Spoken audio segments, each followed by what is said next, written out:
వీక్షిస్తున్న తెలుగు ప్రేక్షకులందరికీ నమస్కారం. నా పేరు అవినాష్. అయితే ఒక వీడియోలో మనం గనక నెల పింఛన్ తీసుకుంటే ఉద్యోగం లేకుండానే ఇప్పుడు గవర్నమెంట్ ఎంప్లాయీస్ అంతా ఉన్నారు, వీరంతా కూడా ఉద్యోగం ఉంటూ నెల ఒక స్టేట్ వచ్చినప్పటికీ, ఒక వయసు వచ్చినప్పటికీ వారు గవర్నమెంట్ ద్వారా పెన్షన్ అనేది పొందుతూ ఉంటారు. మరి సాధారణంగా వేరే పెన్షన్లు అంటారా, 60 ఏళ్ళు పైబడిన వాళ్ళకి గవర్నమెంట్ ఇస్తున్న సదుపాయం అనేది పెన్షన్ రూపంలో పొందవచ్చు. అయితే ఇప్పుడు చిన్న ఉద్యోగాలు చేసుకుంటున్న వారు నెల పెన్షన్ పొందడం ఎలా, అది కూడా ఒక స్కీమ్ని మనం ఒక కరెక్ట్ పద్ధతిలో ఫాలో అవుతే నెలకి మంచిగానే మనం ఈ యొక్క పెన్షన్ అనేది పొందగలుగుతారనమాట. నెలకు 50,000 రూపాయలు కడితే చాలు, జీవితాంతం కూడా 3,000 రూపాయల పెన్షన్ అనేది ప్రభుత్వం పథకం ద్వారా మీరు పొందగలుగుతారు. అయితే ఈ అర్హులు ఎవరు, మరి అదేవిధంగా దీంట్లో కొన్ని ఇంట్రెస్టింగ్ విషయాలు అయితే మీకు చెప్పబోతున్నాను, కాబట్టి స్కిప్ చేయకుండా వీడియోని చివరి దాకా చూసేసేయండి.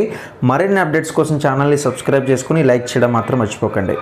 ఇక వివరాలు చూద్దాం. అయితే మీరు కూడా పదవి విరమణ వయసు తర్వాత ఉద్యోగుల మాదిరిగా నెల పెన్షన్ పొందొచ్చు అనమాట.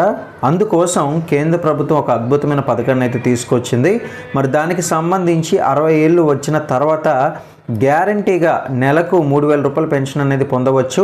ఈ యొక్క పథకాన్ని కేంద్ర ప్రభుత్వం 2019లో ప్రారంభించింది. అయితే ఈ యొక్క పథకం పేరే మనం చూడొచ్చు ఇక్కడ, ప్రధానమంత్రి శ్రమయోగి మాన్ధన్ యోజన. ఈ యొక్క 3,000 పెన్షన్ అనేది ఏ రకంగా వస్తుంది అనేది అయితే ఇప్పుడు మనం తెలుసుకుందాం.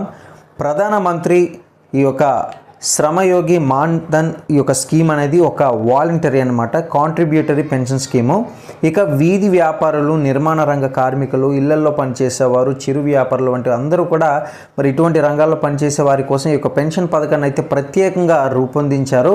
అయితే కేంద్ర కార్మిక శాఖ సహాయ మంత్రి శోభా కరెందులేజ్ ఇటీవల ఈ యొక్క స్కీమ్ని అయితే పార్లమెంట్లో కీలక విషయాలు వెల్లడించారు ఈ యొక్క స్కీమ్ పైన.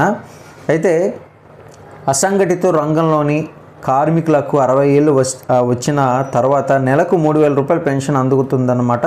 మరి ఈ యొక్క పెన్షన్ అనేది చాలా వరకు కూడా బెనిఫిట్స్ అనేది పొందగలుగుతారు. ఇక స్కీమ్ సులభమైన నియమంపై ఆధారపడి పనిచేస్తుంది.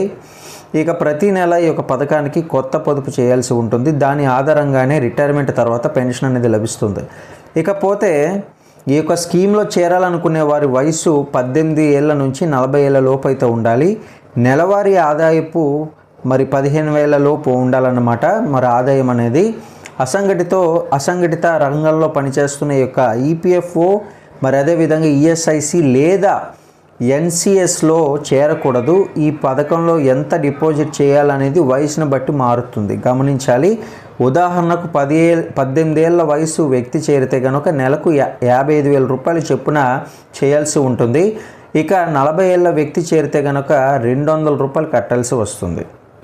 చూశారు కదా, అంటే దీన్ని సమానంగా ప్రతి నెల కేంద్రం అయితే చెల్లిస్తుంది.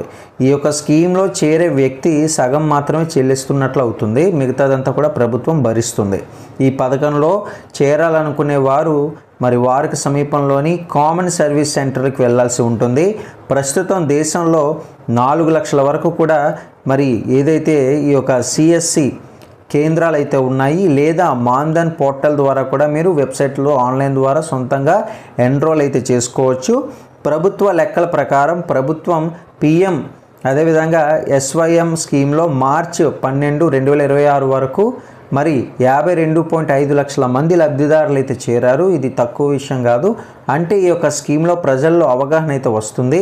పెద్ద సంఖ్యలో అసంఘటిత రంగ కార్మికులు ఈ యొక్క పథకంలో అయితే చేరుతున్నారనే చెప్పుకోవచ్చు.